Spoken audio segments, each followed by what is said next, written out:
Hindustan aeronautics limited यानी HAL, जिसका इतिहास और विकास एक लंबे समय से भारत के एरोनॉटिकल उद्योग का दूसरा नाम रहा है।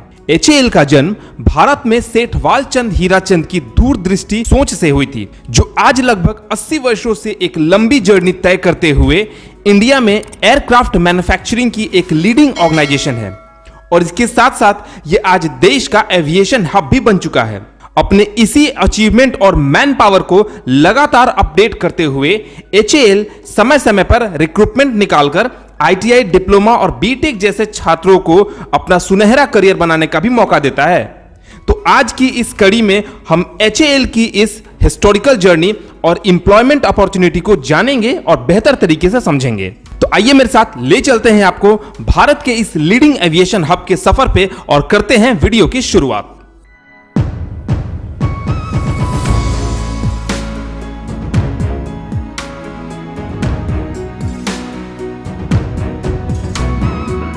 दोस्तों, भारत की आजादी के पहले से ही देश के मशहूर इंडस्ट्रियलिस्ट सेठ वालचंद हीराचंद जी की दूरदृष्टि सोच ने यह महसूस कर लिया था कि अगर भारत को विकास की राह पर ले जाना है तो आने वाले समय में भारत को रक्षा और उद्योग हेतु एयरक्राफ्ट मैन्युफैक्चरिंग के लिए आत्मनिर्भर होना ही पड़ेगा। और उनके इसी सोच से 23 दिसंबर 1940 को किंगडम ऑफ मैसूर में हिंदुस्तान एयरक्राफ्ट लिमिटेड के रूप में HAL का जन्म हुआ।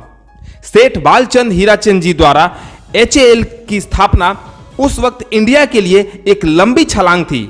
वो इसलिए क्योंकि उन्होंने इंडिया में एयरक्राफ्ट मैन्युफैक्चरिंग का सपना उस वक्त देखा था जब इंडिया में कोई भी ऑटोमोबाइल या एक साइकिल तक मैन्युफैक्चर नहीं हुआ करती थी। HAL ने अपनी शुरुआत हॉर्लो ट्रेनर एयरक्राफ्ट, हॉक फाइटर्स और वॉल्टी अटैक बॉम्बर्स बनाने से की। अपने एस्टैब्लिशमेंट के 2 साल के अंदर HAL ने factory construction, office setup, recruitment training, machinery procurement और असेंबली टेस्टिंग लाइन जैसे सभी प्रोसीजर अपने तय समय में पूरे कर लिए। और HAL की इसी उपलब्धि को देखते हुए ब्रिटिश गवर्नमेंट ने 25 लाख रुपए इन्वेस्ट कर इसकी 1/3 स्टेक को परचेस कर लिया। HAL ने अपना पहला एयरक्राफ्ट हॉर्लो PC-5 बनाया था और उसके बाद गवर्नमेंट ने अप्रैल 1942 में सेठ वालचंद के स्टैक परचेस कर कंपनी को नेशनलाइज करने का फैसला कर लिया और आगे चलकर जनवरी 1951 में हिंदुस्तान एयरक्राफ्ट लिमिटेड को भारत सरकार के रक्षा मंत्रालय के एडमिनिस्ट्रेटिव कंट्रोल में रखा गया। दोस्तों, सेकेंड वर्ल्ड वॉर के बाद HAL ने कुछ सालों तक रेलवे कैरिजेस बनाने का भी काम किया और इसके साथ 1954 में HAL की कैपेसिटी 158 ब्रॉड गैज कोच हो चुकी थी। और इसके बाद आगे चलकर 1964 में हिंदुस्तान एयरक्राफ्ट लिमिटेड को Indian air force aircraft manufacturing depot Kanpur के साथ एसोसिएट कर न्यू एंटिटी बनाते हुए HAL यानी हिंदुस्तान एरोनॉटिक्स लिमिटेड का फॉर्मेशन हुआ।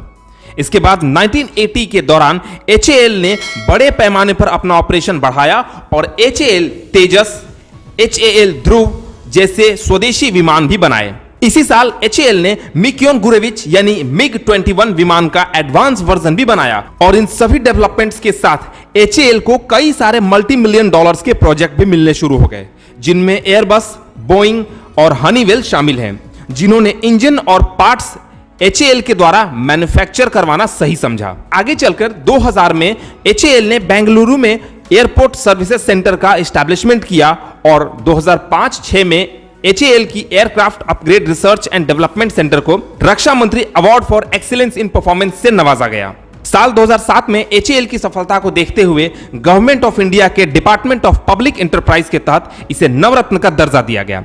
नवरत्न की उपाधि प्राप्त करने के बाद HAL ने कई स्ट्रक्चरल इंप्रूवमेंट किए, जिसमें एग्जांपल के तौर पर HAL ने 2008 में एक सेपरेट हेलीकॉप्टर कॉम्प्लेक्स सेंटर का निर्माण किया। इसके बाद HAL ने 2016 में अपने Korwa branch of aerospace system and equipment research and design centre को रिसर्च एंड डेवलपमेंट सेंटर में अपग्रेड किया और मई 2017 में HAL ने अपनी एक subsidiary Indo Russian helicopter limited के नाम से इनकॉर्पोरेट की। आइए अब जानते हैं कि HAL की man power and work strength अब तक क्या रही है। तो साल 2023 के आंकड़ों पर अगर नजर डालें तो HAL में कुल अब तक 23,450 एम्प्लॉइज हैं। मिनिस्ट्री ऑफ डिफेंस के अंदर ऑपरेट करते हुए HAL इंडिया की लार्जेस्ट डिफेंस PSU है, जिसके आज 19 से ज्यादा प्रोडक्शन यूनिट और 10 डिजाइन एंड रिसर्च सेंटर चल रहे हैं। आज तक की बात करें तो HAL ने 3600 से ज्यादा हेलीकॉप्टर और एयरक्राफ्ट, 4000 से ज्यादा नए इंजन बनाए हैं और 9000 से ज्यादा एयरक्राफ्ट और 30,000 से अधिक इंजन HAL द्वारा रिपेयर करने के साथ 300 एयरक्राफ्ट को अपग्रेड भी किए जा चुके हैं। इन सभी के साथ अगर हम नजर डालें HAL की ओवरऑल रेवेन्यू पर तो साल 2020 में इसकी रेवेन्यू 21,522 करोड़ रुपए थी और आगे चलकर HAL ने फाइनेंशियल ईयर 2022-23 के लिए 26,500 करोड़ रुपए का अब तक का सबसे बड़ा अधिक राजस्व दिया है। हिंदुस्तान एरोनॉटिक्स लिमिटेड ने फाइनेंशियल ईयर 2022-23 के लिए ऑपरेशन से लगभग 26,500 करोड़ का उच्चतम राजस्व दिया है, जबकि पिछले फाइनेंशियल ईयर के लिए यह 24,620 करोड़ रुपए ही था। और इसके साथ साथ सबसे इंटरेस्ट की बात यह है कि इंडियन डिफेंस सर्विस के साथ HAL Vietnam air force, royal Thai air force, Nepal army, royal air force, Oman और बोइंग को भी अपने प्रोडक्ट एक्सपोर्ट करती है। इसी के साथ HAL की एक और खास बात यह है कि यह डिफेंस PSU होने के बावजूद अपनी फंडिंग के लिए गवर्नमेंट या किसी भी मिनिस्ट्री पर डिपेंड नहीं रहती है। दोस्तों, आज HAL Sukhoi 30 MKI fighter planes, Hawk advance jet trainer, light combat aircraft, intermediate jet trainer, Dornier 228, Dhruv Chetak, Chetan और चीतल जैसे हेलीकॉप्टर मैन्युफैक्चर करती है। इसके अलावा HAL ने light combat helicopter, light combat aircraft Tejas, advance light helicopter MK3 और इंटरमीडिएट जेट ट्रेनर जैसे project पर भी काम किया है। HAL के लिए सबसे बड़ा सक्सेस ध्रुव मल्टीपल हेलीकॉप्टर रहा है, जिसे 2002 में डिफेंस सर्विस में इनकॉर्पोरेट किया गया था। HAL ने एक German aerospace company मेसर्चमिट्स Bosco Bloom से कोलैबोरेट कर HAL द्वारा डेवलप किए गए ध्रुव हेलीकॉप्टर को इंडिया ने स्वदेशी उपयोग के साथ नेपाल और इजराइल को भी एक्सपोर्ट किया है। मेरे दोस्त, सुखोई 30 MKI HAL की दूसरी सबसे बड़ी सक्सेस है।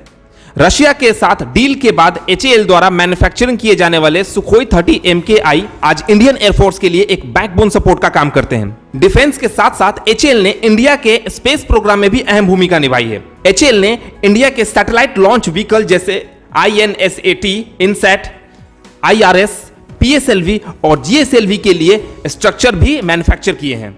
इसी के साथ HAL की जर्नी में कुछ फाइनेंशियल प्रॉब्लम्स भी आई, जिसमें से एक प्रॉब्लम तब सामने आई जब HAL के चेयरमैन ने 2019 में यह कहा कि HAL ने अपने एम्प्लॉय को सैलरी देने के लिए 1,000 करोड़ रुपए का लोन लिया है और इन्हीं प्रॉब्लम्स के दौरान HAL को उसके 2 मेजर प्रोजेक्ट से बाहर कर दिया गया, जिसमें पहला रशिया के साथ मिलाकर FGFA यानी 5th जनरेशन फाइटर एयरक्राफ्ट को डेवलप करना और दूसरा MMRCA यानी medium multi role combat aircraft को प्रोड्यूस करना था। दोस्तों, आज HAL कई इश्यूज से जूझते हुए अपने एग्जिस्टेंस को बरकरार रखने की कोशिश कर रहा है और ये वही कंपनी है जिसने एक समय में अपनी कैपेबिलिटीज से इंटरनेशनल कंपनी से कॉन्टैक्ट हासिल किए और वो आज अपने ही देश में लैक ऑफ कॉम्पिटिटिव स्किल्स के कारण पीछे छूट रही है। और आज इसी स्थिति को ध्यान में रखते हुए गवर्नमेंट ने HAL को प्राइवेट प्लेयर्स के हाथों में सौंपना शुरू कर दिया है, जिसका लगातार विरोध आज HAL के एम्प्लॉइज कर रहे हैं। और यह भी एक अहम वजह हो सकती है कि आज HAL अपनी मैन पावर और रिक्रूटमेंट प्रोसेस को अपडेट नहीं कर पा रहा है। दोस्तों, आज इंडियन डिफेंस फोर्स एक वाइटल स्टेज पर खड़ी है। जहां पहले हमारे विरुद्ध चाइना और पाकिस्तान ही थे, वहीं तालिबान के टेकओवर ने भारत की मुश्किलें और बढ़ा दी हैं। अब ऐसे सिचुएशन में सोशलिस्ट इशंस को मेंटेन रख के HAL जैसे PSU को गवर्नमेंट कंट्रोल में रखना किस हद तक देश के हित में है, इसका जवाब हमें आप लोग दीजिए। और इस बारे में आपकी क्या राय है, कमेंट्स में मुझे जरूर बताइएगा। तो आइए अब बात करते हैं HAL छात्रों के भविष्य के लिए कौन कौन सी करियर अपॉर्चुनिटी प्रोवाइड कर रहा है। हिंदुस्तान एरोनॉटिक्स लिमिटेड में 2 प्रकार की वैकेंसी आती है। सबसे पहला है अप्रेंटिसशिप, दूसरा है गवर्नमेंट जॉब यानी कि सरकारी नौकरी। तो अप्रेंटिसशिप में ग्रेजुएट, डिप्लोमा और ITI के छात्र अप्लाई कर सकते हैं, जबकि गवर्नमेंट जॉब में BE, BTech, MTech, graduate, diploma और ITI के तमाम छात्र अप्लाई कर सकते हैं।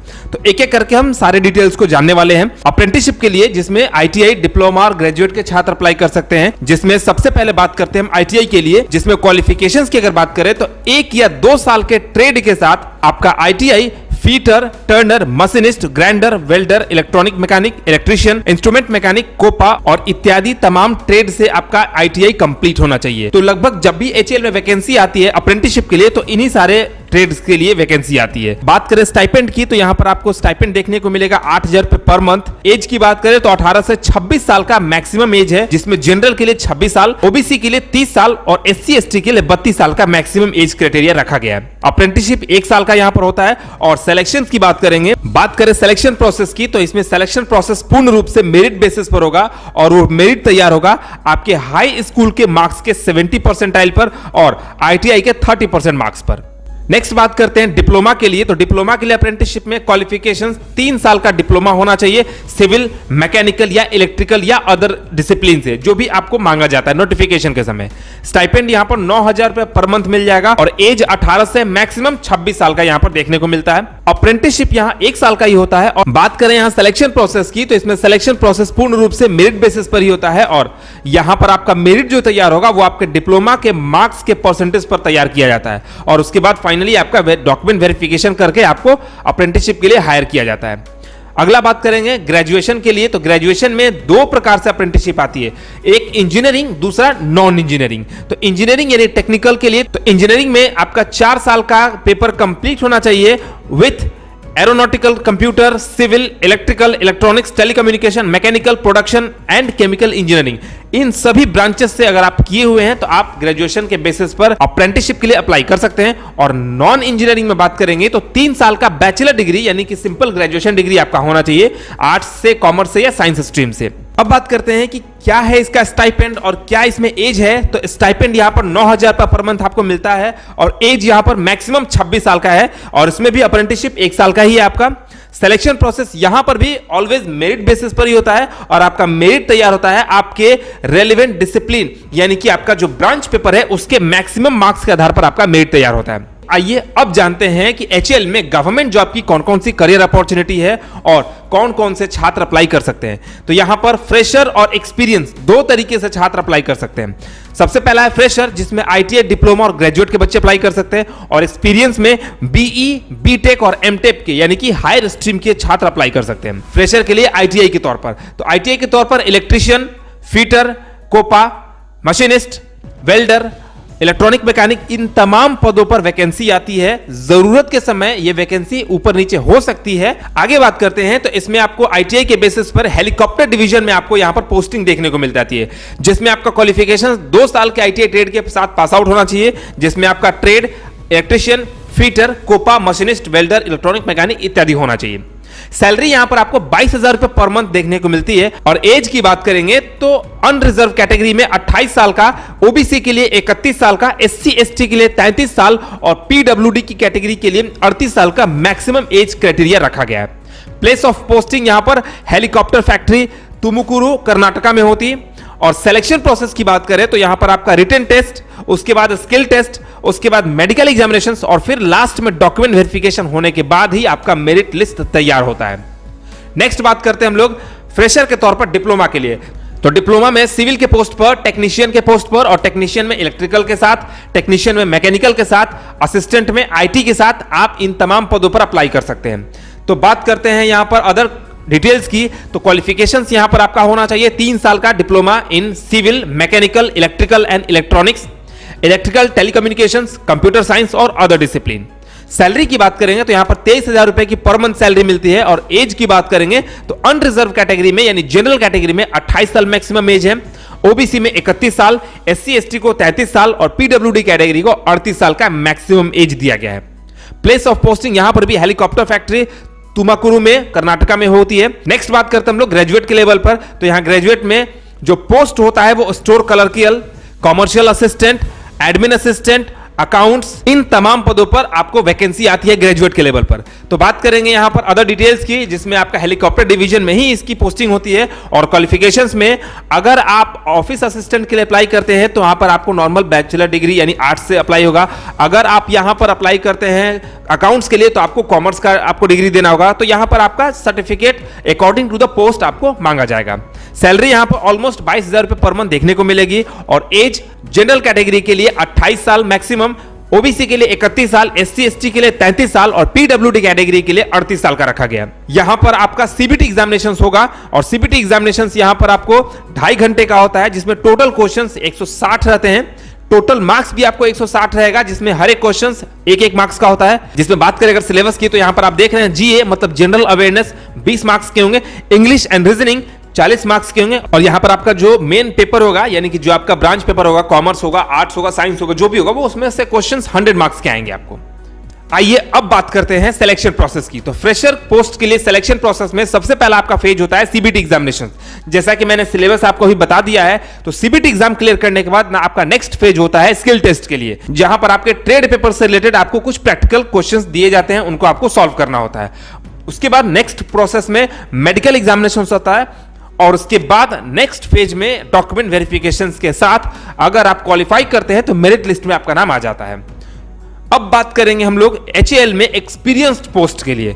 तो यहां पर BE, BTech और MTech जैसे छात्र अप्लाई कर सकते हैं, और यहां पर BE, BTech और MTech जैसे छात्रों के लिए assistant engineering, assistant officer, design trainee और मैनेजमेंट ट्रेनी के पद आते हैं, जिसमें असिस्टेंट इंजीनियरिंग और असिस्टेंट ऑफिसर के लिए आपका जो ब्रांच होगा वो computer, IT, mechanical, electrical, electronics और तमाम जो भी आप देख पा रहे हैं वो सारे के सारे ब्रांच से अगर आप क्वालिफाई किए हैं BE, BTech तो आप अप्लाई कर सकते हैं। डिजाइन ट्रेनिंग के लिए एरोनॉटिकल, मैकेनिकल, इलेक्ट्रिकल और इलेक्ट्रॉनिक ब्रांच के छात्र अप्लाई कर सकते हैं, और मैनेजमेंट ट्रेनिंग के लिए mechanical, electrical, electronics, production, computer science and metrology, इन्हीं ब्रांच के छात्र अप्लाई कर सकते हैं। आइए अब बात करते हैं इसके मेजर डिटेल्स के बारे में। तो यहां पर आप देखेंगे कि सैलरी की बात करें तो असिस्टेंट इंजीनियर और असिस्टेंट ऑफिसर के लिए सैलरी यहां पर 30,000 से 1,20,000 रुपए के अप्रॉक्स रखी गई है, और डिजाइन और मैनेजमेंट ट्रेनिंग के लिए 40,000 से 1,40,000 रुपए की सैलरी रखी गई है। एज की बात करेंगे तो 18 से मैक्सिमम 28 साल का एज है, जिसमें जनरल कैटेगरी के लिए 28 साल, ओबीसी के लिए 31 साल, SC/ST के लिए 33 साल और PW कैटेगरी के लिए 38 साल का एज रखा गया। गेट यहां पर आपको क्वालिफाई करना होगा। ध्यान दीजिएगा आप लोग कि यहां पर आपका जो गेट होगा वो आपका क्वालिफाइड होना चाहिए, जिसमें आपका परसेंटेज जनरल ओबीसी के लिए 65% होना चाहिए और SC/ST के लिए 55% होना चाहिए। यानी अगर आप गेट क्वालिफाइड हैं और आपका मार्क्स कम है तो फिर आप यहां पर एलिजिबल नहीं हो पाएंगे नेक्स्ट प्रोसेस के लिए। जैसे ही आप गेट क्वालिफाइड करके आप मार्क्स को अचीव करते हैं तो आपका नेक्स्ट प्रोसेस होता है एग्जामिनेशंस का। इसके बारे में हम बात करेंगे सिलेक्शन प्रोसेस में।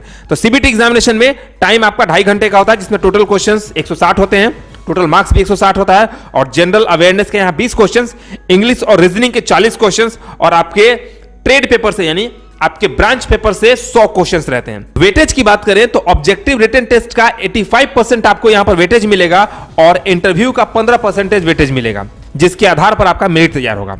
आइए अब बात करते हैं सिलेक्शन प्रोसेस की। तो सिलेक्शन प्रोसेस में मैं जैसा कि मैंने बताया कि गेट आपका क्वालिफाइड होना चाहिए। अगर आप जनरल कैटेगरी से हैं तो 65% मार्क्स के साथ, और आप SC/ST है तो 55% मार्क्स के साथ। नेक्स्ट प्रोसेस में आपका सीबीटी एग्जामिनेशन होगा। अगर आप गेट क्वालिफाइड हैं और आपका मार्क्स ही उतना नहीं है जितना कि मांगा गया है तो आप सीबीटी एग्जाम के लिए क्वालिफाइड नहीं हो पाएंगे। सीबीटी एग्जाम क्लियर करने के बाद यहां पर आपको पर्सनल इंटरव्यू के लिए बुलाया जाता है, और उसके बाद फिर आपका मेडिकल एग्जामिनेशन किया जाता है, और उसके बाद फिर डॉक्यूमेंट वेरिफिकेशन के स्टेप्स को पार करके आपका मेरिट लिस्ट तैयार कर दिया जाता है। आइए अब बात कर लेते हैं स्टाफ की फैसिलिटी के लिए। तो जैसा कि मैं हमेशा ही बताता हूं कि ऑलमोस्ट लगभग स्टाफ फैसिलिटी यहां पर भी आपको प्रोवाइड की जाती है, जिसमें आपका जॉब ट्रेनिंग है, ट्रांसपोर्टेशन की सर्विस है, हेल्थ इंश्योरेंस है, सॉफ्ट स्किल की ट्रेनिंग है, चाइल्ड केयर है, कैंटीन की व्यवस्था है, एजुकेशन असिस्टेंट की व्यवस्था है, जिम की व्यवस्था है, घर से काम करने की भी व्यवस्था है आपको मिलती है, यहां पर अच्छे फूड की भी व्यवस्था मिलती है। तो इतने तमाम तरह के फैसिलिटीज के साथ हिंदुस्तान एरोनॉटिक्स लिमिटेड आपको बेहतर करियर अपॉर्चुनिटी प्रोवाइड करता है। तो मैं उम्मीद करूंगा कि ये पूरा सेशन, ये पूरी कड़ी, ये पूरा वीडियो आपके लिए बहुत इंफॉर्मेटिव रहा होगा, बहुत ही हेल्पफुल रहा होगा, और आज के बाद हिंदुस्तान एरोनॉटिक्स लिमिटेड क्या है ये आपको देखने के लिए किसी और वीडियो पर जाने की जरूरत नहीं होगी। तो इसी तरह के वीडियोस को देखने के लिए कमेंट बॉक्स में मुझे जरूर बताइएगा कि ये वीडियो आपको कैसा लगा, और नेक्स्ट वीडियो आप किस PSU कंपनी या किस इंडियन कंपनी के ऊपर चाहते हैं। तो चलिए फिर मिलते हैं हम लोग एक नए सफर में। तब तक के लिए thank you so much and good bye.